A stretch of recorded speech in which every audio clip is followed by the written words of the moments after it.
Hugot nga gipatuman sa Barangay Council, Barangay Ilang, Davao City ang sticker system sa mga motorsiklo sa ilang mga habal-habal driver sukad nitong Sabado, Oktubre 22, 2022.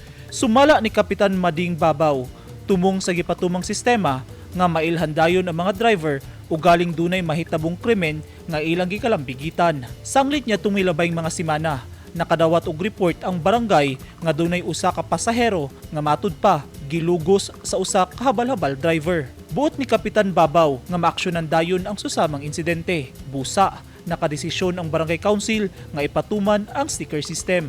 Kamap ng desisyon nga mutangan natong sticker ang atong mga habal-habal drivers in order for the pasahero nga ma-identify siya nga taga-ilang siya. Second also nga himo nato ng sticker system nato sa atong barangay sa atong habal-habal drivers para ma-identify ang mga driver kung kinsa na sila. Base sa record sa barangay as of 11:30 kaganyang buntag, Oktubre 25, ana-ana sa 114 ka mga habal-habal driver ang ilang nahatagan og sticker. We already started last Saturday distributing the stickers. So ang among na-distribute sobra 100 na kahabal-habal driver sa ilang. So ang among plano is ang ilang lang gid ang among tagaan because maura ba may nailhan namo ang mga driver no taga ilang.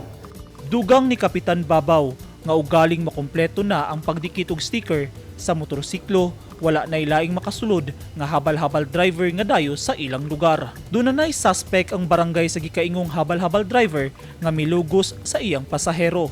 Kato siya nga pagkahitabo sir, pag nisakay siya dito sa kanto ilang, nagpahatod siya dito sa Pag-asa. Tapos mo to nahitabo da sa iyaha.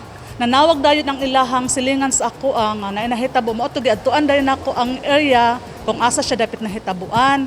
Nya mo to kung gi-interview nako si katong babae nga pag man og interview sa iyaha ko siyang gipaadto sa nagpa-medical siya, to siya nagpa-blatter dayon siya.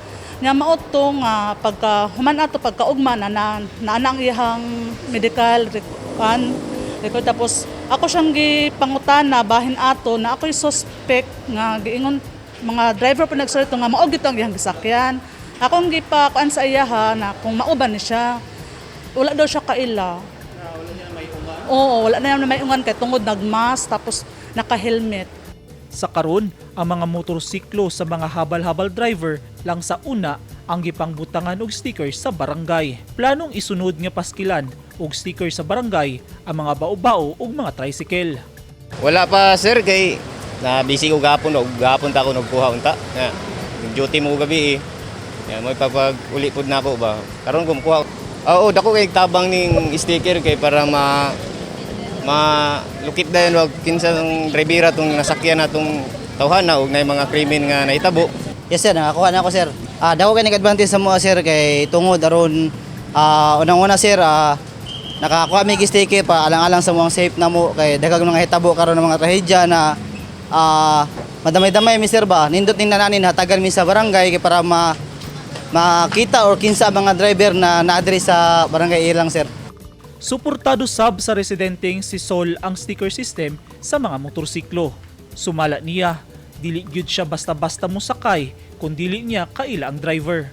Tricycle kay safety pa ko sa kuan kay kung motor good kasagaran na nga disgrasya din na ikaduha dili nimo makuha ang driver sa kuan kung asa ka dadon.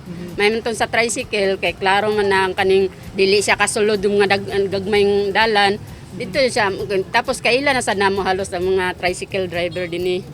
Gawas sa pagpatuman og sticker system, ginatun-an na sab sa Barangay Council sa Ilang ang planong pagmuntar og solar lights sa mga hilit ug ngit-ngit nga dapit sa barangay. Ingon man ang pagmuntar og mga CCTV aron daling mailhan ang mga driver nga dunay daotang laraw sa ilang mga pasahero. Busa gyawhag ni Kapitan Babaw ang mga residente nga dili gyud basta-basta mosakay og mga motorsiklo hilabi na kun dili suwito. Susihon gyud kung dunabay nakapilit nga sticker sa motorsiklo gikan sa barangay nga timailhan nga residente kini sa ilang barangay ug giawhag nga kanunay mag-igmat. Eugene Hinutan, Newsline Philippines, Davao Region. Stay safe.